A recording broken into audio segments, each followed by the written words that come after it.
Welcome to Hard Talk. I'm Sarah Montague. Since the United States pulled their troops out of Afghanistan at the beginning of July, the Taliban have retaken huge swathes of the country.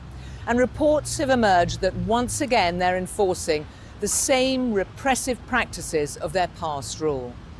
My guest is Afghanistan's National Security Advisor, Hamdullah Mohib.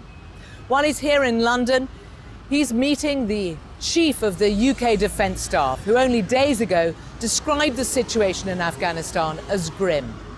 So can Afghan national forces hold off against the Taliban?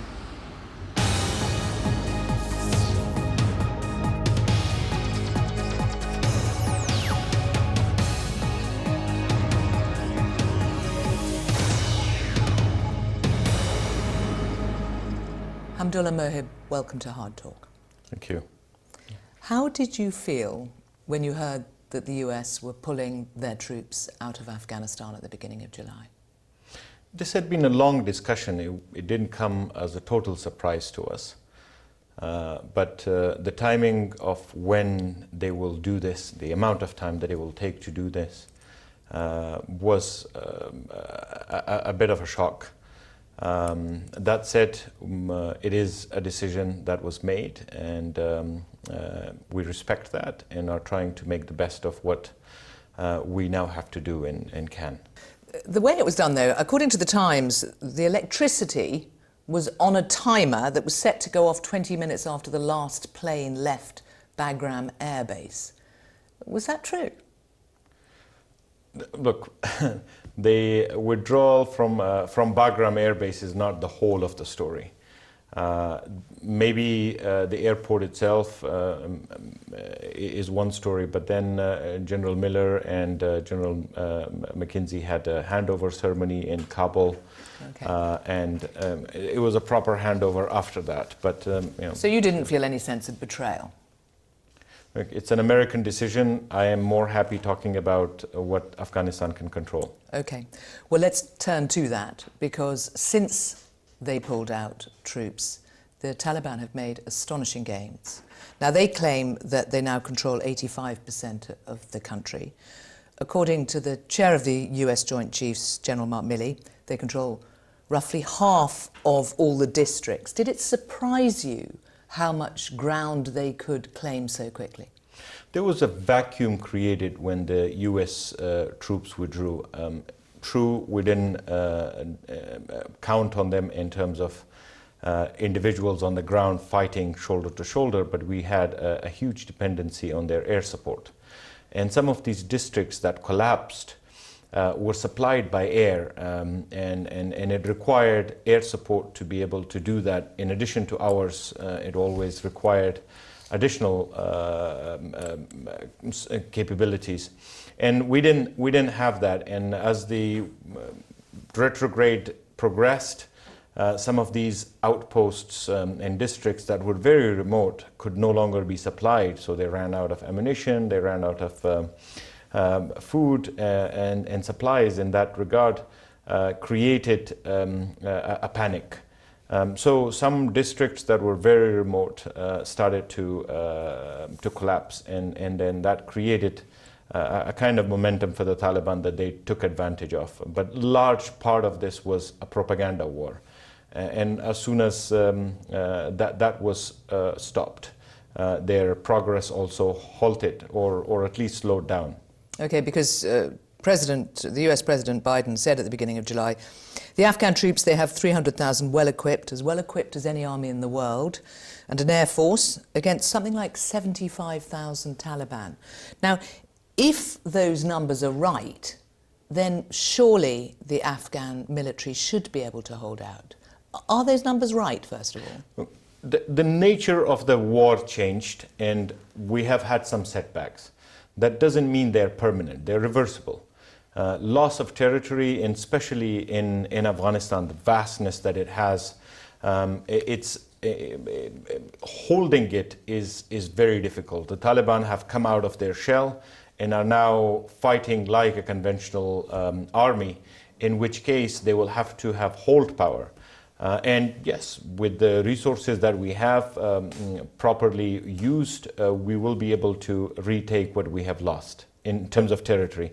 But do remember that even now, with the losses we have had, in terms of population, the majority of population still lives under areas that are government controlled. Except the difficulty is that it's not just rural areas, it's 7 international border crossings. And the Taliban now controls more Afghan border crossings than the government. And that is, given the supply routes, a very, very serious challenge for you, isn't it? Jan Achakzai used to advise Pakistan's Balochistan provincial government and made the point that the Ghani government will not survive long because of the chokehold that the Taliban now have on supply lines. That is a very big problem for you, isn't it? We have challenges right now. This is not an easy time for Afghanistan. But like I said earlier, none of the gains the Taliban have made are irreversible. Sure, taking territory militarily is one issue, but keeping it is not going to be an easy thing for the Taliban. And we are working, as we speak right now, to consolidate some of our security forces in order to retake some of those strategic locations that will have consequences for our security forces, for our economy, for our people. Okay, but we're talking about a landlocked country which is utterly reliant on the supply routes like the Wesh crossing in Spin Boldak, which is now in Taliban hands. We still have many of the supply routes still open. So yes, we have lost some, and that's unfortunate, and we need to take them back. But that doesn't mean everything is cut off. We still have our major supply route to the north still open. We still have major supply route to the east. Okay. You make the point that there were only 2,500 US troops, but there were 16,000 US contractors, and contractors who were supporting your ability to get into the air with airplanes and helicopters.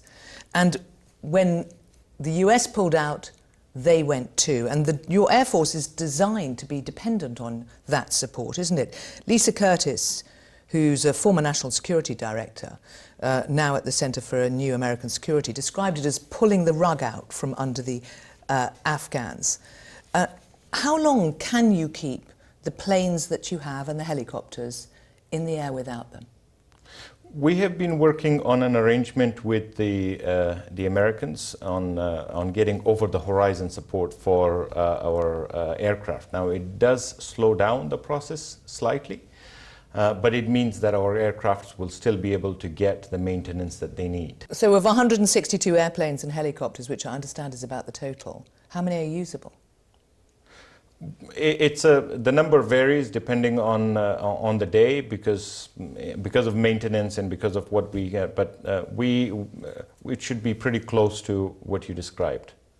Right, because the other problem is that the Taliban have targeted your pilots, and only 30 pilots were trained in the 5 years to 2020, and Reuters have reported that at least 7 have been assassinated.